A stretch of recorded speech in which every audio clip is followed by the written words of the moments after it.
একটা খবর আছে যে উত্তর দুর্গানগর এলাকায় একটা লজ্জাপতি বানর উত্তপ্ত করতেছে, এরকম আমাদের কাছে খবর আছে। আসার পরে আমরা ওইখানে যাই, ওইখানে গিয়ে আমরা লজ্জাপতি বানরটিকে রেস্কিউ করে নিয়ে আসি আমাদের ফরেস্ট প্রোটেকশন ইউনিট খোয়াই অফিসে।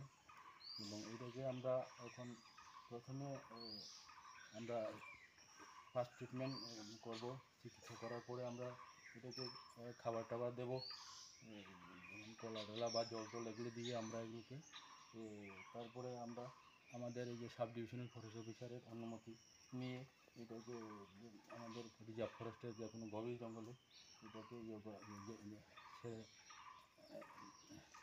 দেওয়ার জন্য আমরা আমাদের যে সাব ডিভিশনাল অফিসার যদি বলে আমাদেরকে ছেড়ে দেওয়ার জন্য আমরা এটাকে নিয়ে আমরা ছেড়ে দেবো গভীর জঙ্গলে।